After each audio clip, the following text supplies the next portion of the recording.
Hello and a very warm welcome to the Rylands Lunchtime seminar series. My name is Stefan Hans. I'm Deputy Director and Scientific Lead of the John Rylands Research Institute here at the University of Manchester, and I'll be chairing this session today.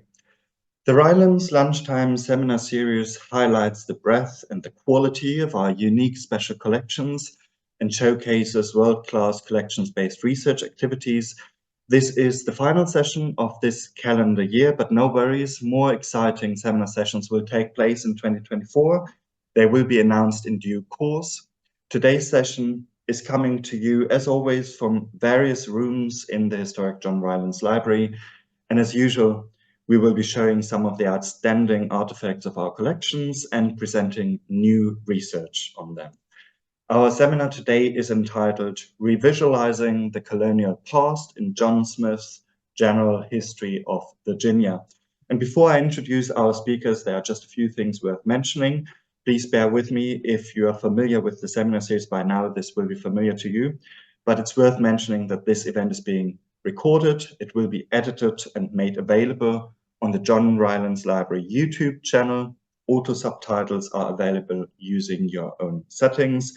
We are using a Zoom webinar format, so this means that your camera, your mic is disabled on entry, and at the end of the session, there will be around 15 minutes for questions. So if you would like to ask a question, please can you add these to the Q&A function. These will be then selected by me as the chair and conveyed to the panel. And we should have around 15 minutes to take a few questions, and we are aiming to stop around 1:45 p.m. So without further preamble, I would like to introduce our speakers today. Dr. Rachel Whinchcombe is a lecturer in early modern history at the University of Manchester. She is a cultural historian of early modern America with particular interests in the connections between colonial health, embodiment, and environmental change, and in the ways that different colonial relationships, such as those between colonizers and indigenous peoples, were formed, maintained, and often destabilized. Rachel's first monograph, Encountering Early America, was published in 2021, and it analyzes the impact of 16th century English projects in America. Her new project investigates eating practices, access to food, and the connections between health, migration, and diet in a colonial context. She has published widely on these topics, including a recent English Historical Review article on early modern practices of comfort eating, as well as a Global Food History Journal article on the ways in which disgust was reconceptualized through specific food choices in colonial America. This article has been commended by the jury of the Sophie Coe Prize, the world's leading prize for writing on food history. Rachel is also the recipient of the 2022 Arthur Miller Journal Article Prize, awarded by the Arthur Miller Institute and the British Association for American Studies for the best journal-length article on any American studies topic. Rachel also held a Leverhulme Early Career Research Fellowship in the past. She is the acting co-editor of the Bulletin of the John Rylands Library, and Rachel is also the co-convener of the Effective Artifact Seminar Series, which will take place next semester.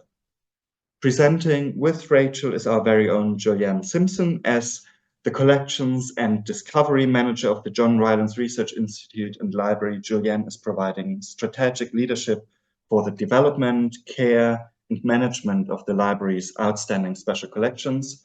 She leads on improvements in access and discovery of special collections, and she holds curatorial responsibility for foreign language and literature printed collections, incunabula, and East Asian printed collections. So thank you both for talking to us today, and over to you.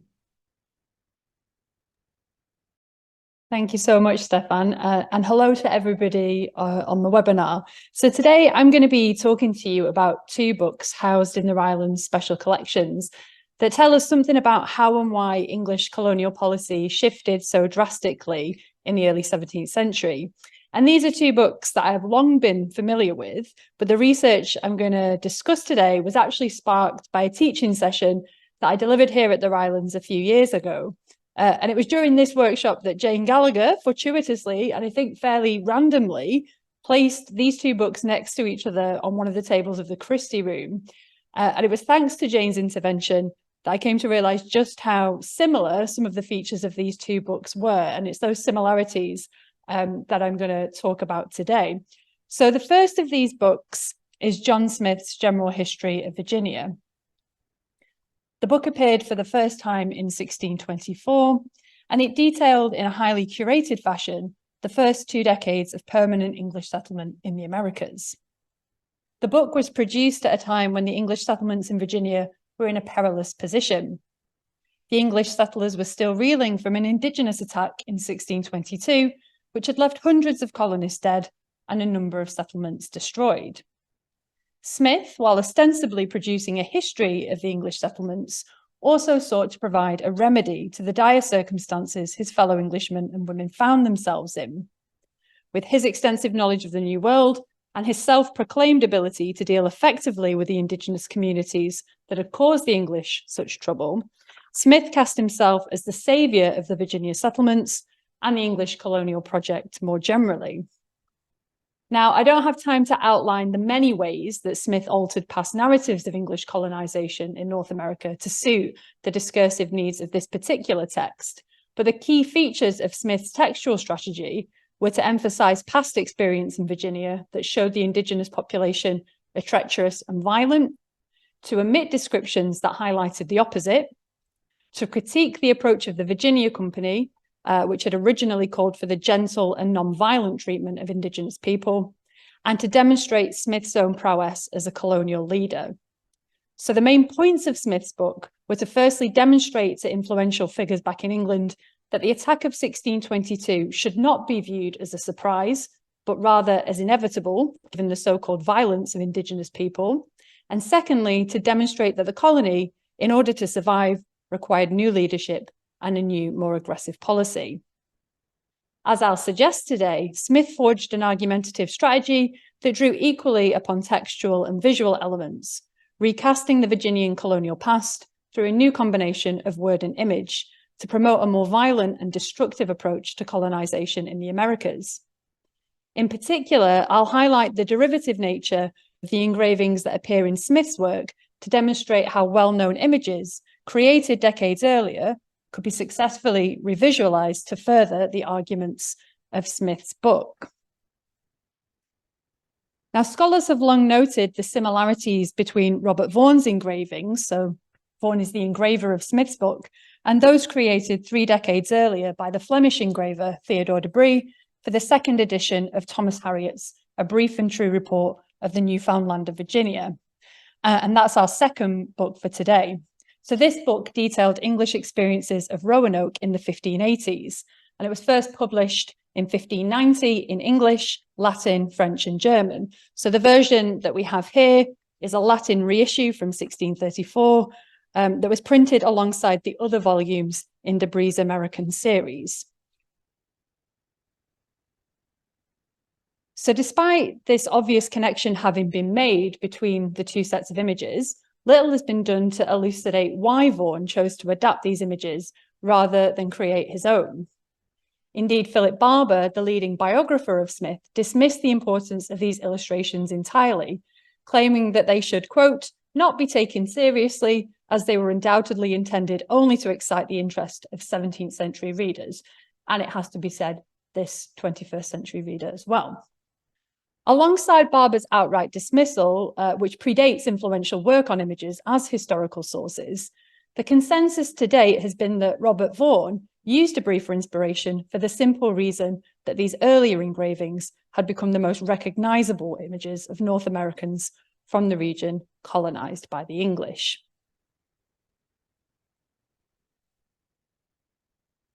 And in fact, Vaughan appears to corroborate this interpretation on the image itself, justifying his decision to utilize de Brie's work in his own by stating, quote, because the people of Roanoke differ very little from them of Powhatan in anything, I have inserted these figures in their place because of the conveniency.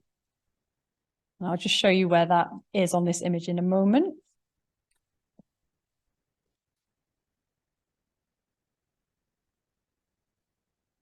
So it just appears here in this section.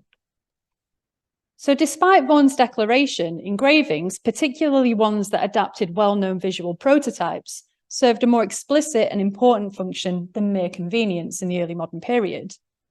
Printed images not only functioned illustratively, but also argumentatively. Vaughan's images, through their obvious manipulation of Debris' earlier engravings, helped transform English perceptions of the Indigenous peoples of Virginia, subverting Debris' depictions that portrayed these Indigenous groups as kind, naive, and tractable.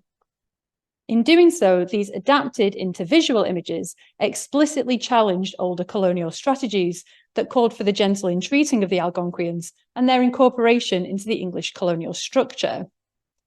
Both sets of images, then, are highly representational, with neither reflecting the complexities of Indigenous communities nor their fluctuating relationship with the English.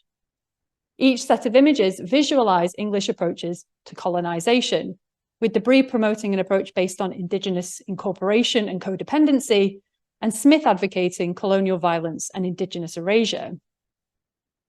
So a distinctive aspect of this particular image that you can see on your screen now, and one that is a significant departure from the Debris images on which it's based, is the presence of both Indigenous people and English colonists in the scenes. As Joyce Chaplin has noted in her analysis of the John White watercolours, which were the original source material for Debris' engravings, the lack of an English presence in the images is significant. The invisible colonists of White's watercolours and Debris' engravings serve to reinforce an image of the Roanoke colony as peaceful, tranquil, and home to a helpful Indigenous population.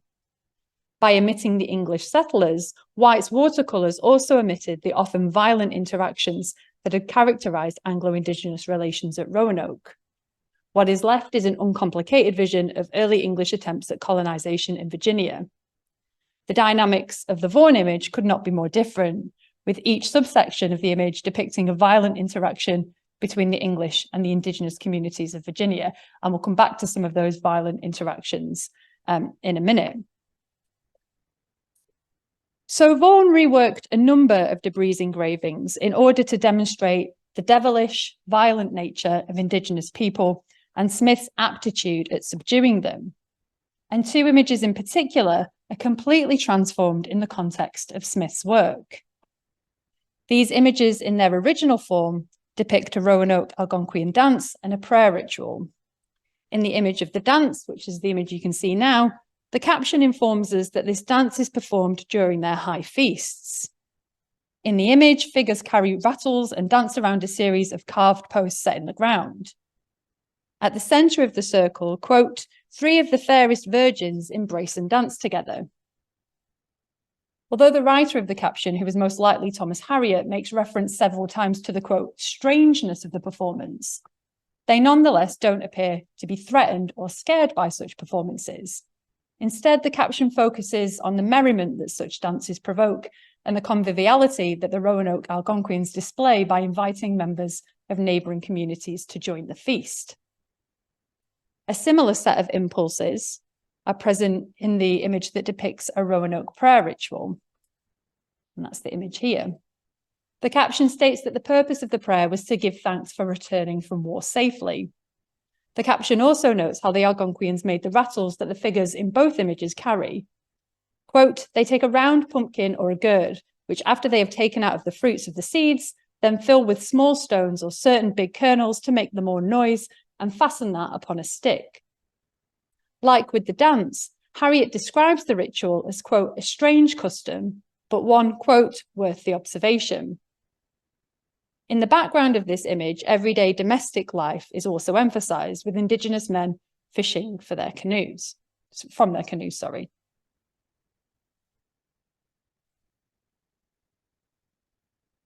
Turning back to Smith's work, these similar visual motifs send very different messages.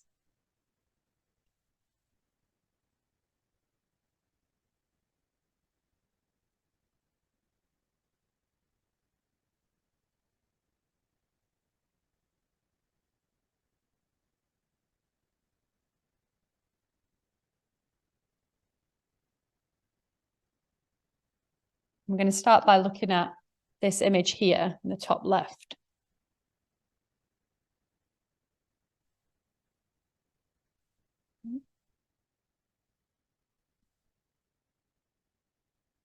Hopefully you can see some of that detail there. So while the inhabitants of the debris engraving had carried rattles and plants, those in the Vaughan image brandish bow and arrow.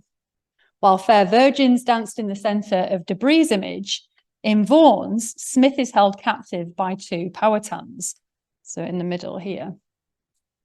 The dance is no longer one performed at a solemn feast.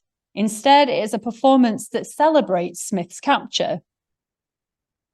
As well as adapting the visual features of debris' image, Vaughan also added new visual material, which again emphasized the violence of the Indigenous population. Smith is shown in the foreground of the image here, bound to a tree, as a number of Indigenous men aim their bow and arrow at him. And the caption explains that Smith is about to be, quote, shot to death.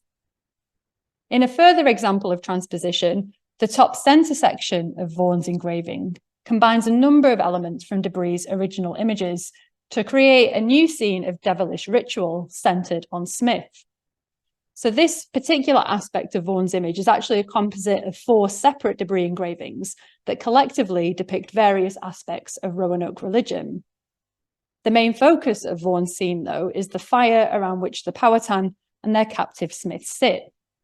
And as we've just seen, this is an adapted version of debris' image that represents the Roanoke Algonquians' manner of praying. The caption that accompanied debris' image describes how and when the Indigenous population engaged in this prayer ritual, explaining how it was performed, quote, when they have escaped any great danger as a token of joy. In Vaughan's reworking of the prayer ritual, this celebration of deliverance from danger is transformed into a devilish ritual aimed at the captive Smith. As the caption notes, the Powhatan, including the figures of the conjurer and the priest, so that's these 2 images here, they cast spells over Smith.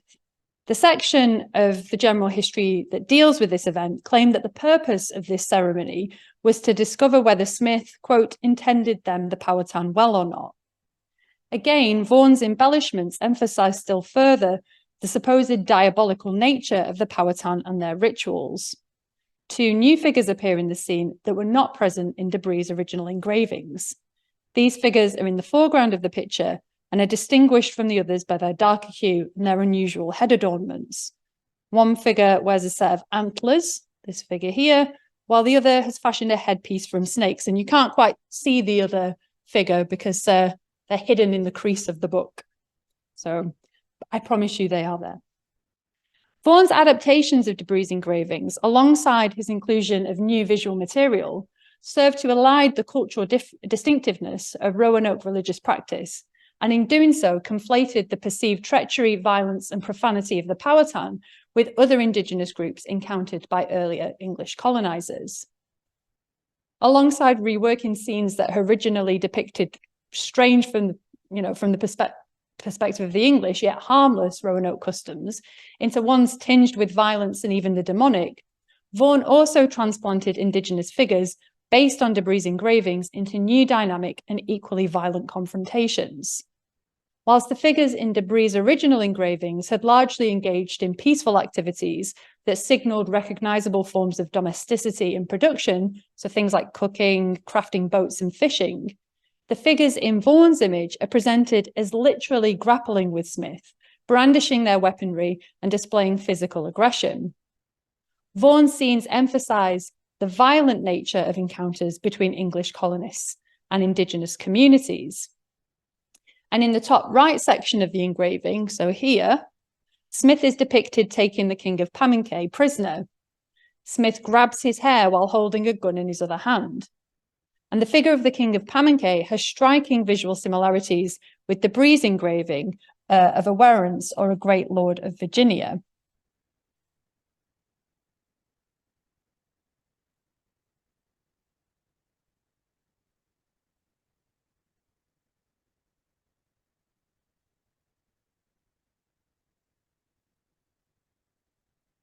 So we can see that both figures, so this figure here from debris and also the last figure from Smith, are dressed in similar garments and their hairstyles and weaponry are almost identical. However, the posturing of Debris' figure, alongside the inclusion of details such as jewelry, point to a far more positive interpretation of the Great Lord of Virginia than Vaughan's representation of the King of Pamunkey. Debris' figure is posed with the Renaissance elbow. This pose, which depicts the subject with one hand placed on the hip, was a common feature of European Renaissance portraiture. In European iconography, this stance signified someone fit and active and was afforded only to those men who could command respect. Recreating this pose for the Roanoke Lord, Debris idealized and in many ways Europeanized his subject, emphasizing his power and awarding him a degree of English respect. The subject in Debris' engraving is also depicted wearing a significant amount of jewelry. The caption that accompanies the image suggests that the Lord's jewelry is made from pearls and copper, both highly sought-after commodities. Debris' image then promotes Virginia and its inhabitants to his readers. The use of European styles of portraiture indicates that the Roanoke Algonquians have a clear social structure in which powerful men dominate, and the presence of precious materials in the image promote Virginia as a land ripe for English economic exploitation. No such esteem is given to the King of Pamunkey, and likewise promoting Virginia does not appear to be the aim of Vaughan's engraving. And one thing to remember about the image we just looked at, as it will become relevant in a moment, is what is happening in the background. So there we saw Indigenous men hunting deer. So just keep that in mind when we look at this section again from Vaughan. So although Vaughan's engraving of the King of Pamunkey emphasizes the violent nature of Anglo-Indigenous encounters, it nonetheless demonstrates a degree of Indigenous agency, albeit mediated through an English gaze. And that's something that is missing in Debris' prints. Instead of being presented as passive and heavily posed, like the figures from Debris' engravings, the King of Pamunkey is integral to the scene's action. He's also presented as a formidable enemy, completely outsizing the small but defiant Smith. Another distinct feature of Vaughan's image is the centrality of Smith himself. This is an engraving designed to showcase Smith's abilities as a leader. The images emphasize Smith's ability to control and subdue the quote-unquote treacherous Indigenous population, despite being outnumbered, and as I just mentioned, even outsized. So in the background of the image that depicts Smith taking the King of Pamunkey prisoner, the disadvantage of the English in terms of manpower is made abundantly clear. Indigenous fighters dominate both in terms of numbers and visibility. The Indigenous men equipped with bows and arrows push against the English, who can just be seen with their guns on the right edge of the image. So here's the English, and they're being sort of forced out of the scene by the Indigenous fighters with their bow and arrow. Like with the figure of the King of Pamunkey, Vaughan appears to have created the background of this detail using visual cues from Debris' engraving of the Lord of Virginia. And once again, Vaughan reworked a scene that was originally harmless into one of violent Anglo-Indigenous encounter.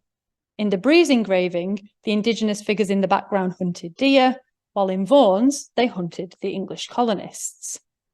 The disparity in numbers between the English and their Indigenous adversaries in the image only serves to emphasize Smith's own leadership skills still further. Despite being outnumbered, and despite the Indigenous warrants being much larger, Smith is nonetheless able to take him prisoner. Now, as with Smith's textual reimagining of the early English encounter at Roanoke, Vaughan's image is also significant in terms of what is missing. In Debris' engravings, there is a strong female presence. Women and children are depicted both as individual subjects and as part of broader scenes detailing Roanoke daily life. And we can see one such image here. These women are shown as strong and robust, their bodies muscular and their hips full. These sturdy Algonquian women thus function as both walking indicators of Virginia's healthfulness and natural productivity, and manifestations of a fully functioning society. These images would have reminded English viewers that recreating English social structures in the New World was feasible, and that Virginia was home to enough natural resources to support a growing population. In contrast, Vaughan's engraving is dominated by masculine figures, both Indigenous and English. Here, the viewer is not met with a scene of social harmony, and the mundanity of daily life. Instead, they're confronted with masculine violence, aggression, and the jostling for power and dominance. This is not a society that can easily be incorporated into English systems, as with Debris' vision of Roanoke, but one that needs to be actively overpowered by colonists such as Smith. Like Smith's textual argument then, Vaughan's visual argument demonstrates that gentle entreating and friendliness, as originally advocated by the Virginia Company, would not work. In the wake of the 1622 attack, what was needed was a more aggressive approach, and one that would be coordinated by the so-called hero of the early Virginia colony, John Smith. So for some very brief conclusions, by adapting Debris' well-known engravings of Roanoke Algonquians, and by adding new visual material that emphasized Indigenous aggression, Vaughan collapsed a variety of Indigenous groups into a new, more negative stereotype that served to promote Smith's proposed approach to Anglo-Indigenous relations. And that was that if the colony was to survive, a drastic change in policy towards the Indigenous population was needed, and John Smith was the man to lead this new, more violent approach. When Vaughan claimed then that the people the English had encountered at Roanoke differed, quote, very little from them in Powhatan, it was because he, through his engravings that transformed Debris' images of gentle Algonquians into fearsome and violent adversaries, and Smith, through his compiled history of early Anglo-America that had emphasized Indigenous treachery, had made it so. Together, Smith and Vaughan had manipulated and recast the past, and in doing so contributed to reshaping the future of Anglo-Indigenous relations, which continued to deteriorate after 1622 with the Second Anglo-Powhatan War. And it was after 1622, and in part down to the violent rhetoric of writers such as Smith and engravers such as Vaughan, that a more aggressive, extirpating approach to colonization was developed. Thank you very much.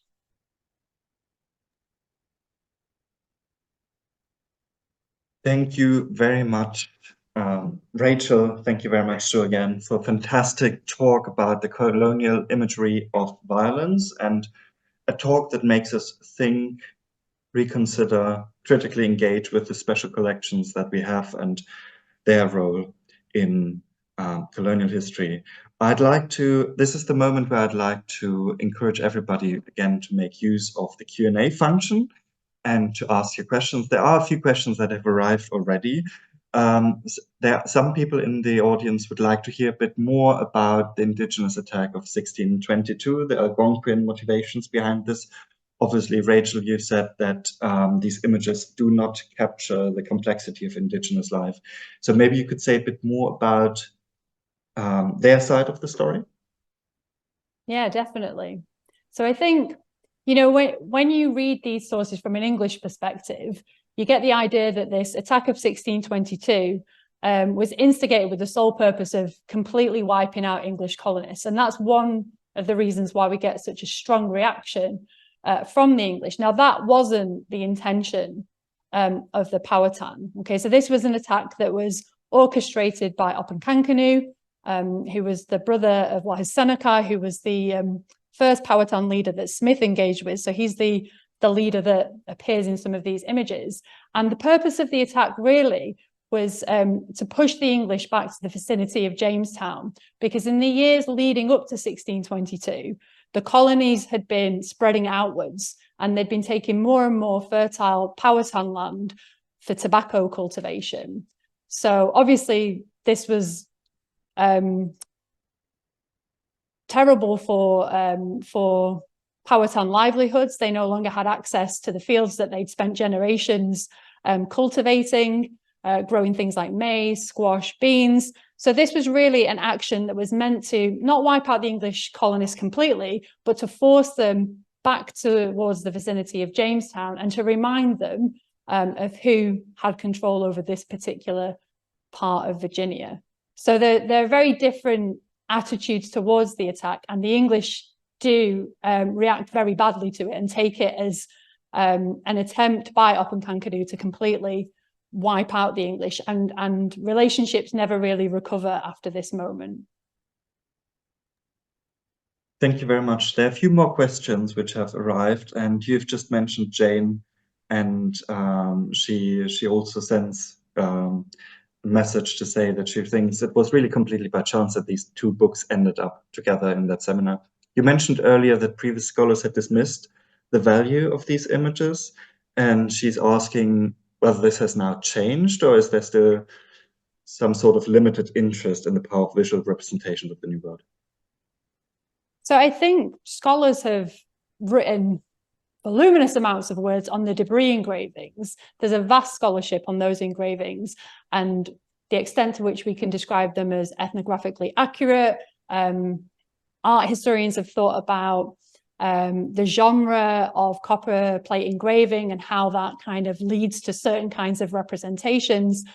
But what has been missing, I think, is an analysis of how debris engravings that are incredibly well known in Europe, and they become really the sort of visual prototype of Indigenous North Americans throughout Europe, how that is used by kind of less well-known engravers, so people like Robert Vaughan. So people have noted that they're similar, but like I said in the introduction, the kind of assumption has been that these people were just not very creative and they just copied debris because his were the most well-known images. And really, where I kind of got my inspiration for how to sort of rethink these images is from historians of science who have really thought about how images in the early modern period are not just illustrative, they are also shaping people's opinions of particular fields and are shaping knowledge in this period. And I think the same is true for colonial images. So people are definitely interested in them. And there's lots of scholarship, particularly on the debris engravings. But I think there is still more work to be done on how debris images in particular are reused by other engravers, because this isn't the only example of it. We also see debris engravings being used in other English colonial contexts as well. Maybe that's the next thing to write about. Hopefully. There's a lot of enthusiasm here in the Q&A. And I'm going to convey that also after this session. Some people have asked you whether you could elaborate a bit more about the kind of source materials you are using to contextualize and to challenge these images. So what kind of texts, what kind of materials are you working with in order to get a more reliable picture of relationships between Indigenous peoples and English colonists? So could you say a bit more about this, please? Yeah, I mean, it's always difficult to sort of sift through a colonial account and work out what is true, what's promotional, and what's there to sort of aggrandize particular people. And Smith's text itself is really difficult for that, because on the one hand, it is very promotional. It is about promoting Smith. He wants to return to Virginia. He's very clear about that. And the whole purpose of this book is to make that happen. But then in the same instance, historians and anthropologists have read Smith's work and have found that it's probably for the period the most sort of detailed account we have of Indigenous life, daily life. And part of the reason for that is that Smith never underestimated Indigenous people, like many of the earlier authors did. So if we look at Thomas Harriot's account of Indigenous life, it very much conforms to what we might think of as the idea of the noble savage. So these are sort of like gentle people living in a period of the golden age, where there's kind of like no advanced form of civilization. That's very different to Smith's account of Indigenous communities. He recognizes their power. He recognizes the authority of Indigenous leaders. And because of that, he writes in detail about their political structures, about the conflicts between Indigenous groups. So in some ways, you can use colonial sources to recover some of these Indigenous perspectives. And then aside from that, you kind of have to think a bit more creatively about the source bases that we're using. So, you know, if we're thinking about the image of the Great Lord of Virginia, for example, and I mentioned the jewelry that he's wearing, and we know that those visual elements are accurate from debris engravings because we found at Jamestown pendants that are basically identical to the ones that we see in the images. So you can often also use archaeological survivals to rebuild some of these cultural practices. And obviously the work of anthropologists is really useful here as well, because they've been able to use colonial sources, use archaeology in combination sort of recreate what Indigenous societies would have looked like in this period. But it's a tricky one. Fantastic. And there's also been a question about the kind of comparison between Christianity and indigenous religious practices that these images invite. Could you say a bit more about this, and also the role of European religious or confessional pluralism in itself? So obviously, de Bry was a Calvinist. Does this have an impact on how religious diversity in the New World is addressed in these images? Yeah, it's a good question. So with de Bry in particular, what a lot of scholars have noted is that the engravings that appear for Thomas Harriot's account of Virginia are very different to the engravings that he produces later that are centered on Spanish America. So they tend to be a lot more positive. Indigenous peoples tend to be presented as more civilized, as less profane, less idolatrous than the indigenous population of Spanish America. And of course, the English colonizers are generally presented more favorably than the Spanish colonizers. So de Bry's religious background, and also the fact that, you know, he flees Spanish-controlled Netherlands, is really important for understanding why some of his volumes depict certain people in one way, and why that might be different if he's looking at a different region of the Americas. In terms of the religion depicted in the Vaughan engraving, I think what's interesting about some of the portions of that image is that is how much Smith has completely misunderstood what's going on in these images. So he sees something as like a devilish ritual centered on himself, and historians of Algonquian history have suggested that these things actually meant something completely different in an Algonquian context. So one example of that I didn't talk about is the bottom image here in the Vaughan engraving. So here, Smith suggests that what is happening here is that he's about to be executed. So he says that what this image shows is a Powhatan about to sort of like bludgeon his brains out with a club. And then he's stopped by Pocahontas, who saves Smith, and she becomes kind of this heroine for the English colonizers. Now, this likely never even happened with Pocahontas, but historians now think that what was actually happening here is that this was an adoption ceremony. So it was a ritual killing of Smith so that he could be incorporated into the Powhatan paramount chiefdom. So what he sees as a really violent interaction that is going to end in his death is actually Seneca welcoming him into his chiefdom and making him almost like a subordinate warrants. So, and I think probably similar kinds of things are happening in the images where Smith sees this as kind of a devilish ritual, whereas for the indigenous population, it means something very different. So I think it's even difficult to say whether something is religious practice or not. You know, just because the English say this is indigenous religious practice, we don't necessarily know that that's the case. And I think that's why we need more work on indigenous histories from this period as well. Fantastic, really, really fascinating. Obviously, these are black and white visual representations. So there has been a question about the role of skin color of the indigenous peoples in the text and whether that differs towards the representations in images. Yeah, I mean, it's a tricky one. So obviously skin color is difficult to render in engraved form. We get a little bit of a sense of it that you can do it. So in this image, like I said, two of the figures have a darker skin hue, but it's not clear why that's the case. Maybe they're wearing body paint, something like that, and that's why they're depicted in that way. But I think some art historians have thought about how this lack of color creates a particular vision of indigenous peoples. So with de Bry's engravings, historians have pointed to the fact that the facial features are often very Europeanized, the bodies are often very Europeanized, and there is no sort of like difference in the facial features. So we get then like an archetype of indigenous people. Whereas if you look at the John White watercolors on which they're based, they are colored. And the skin is different to how European skin would be presented.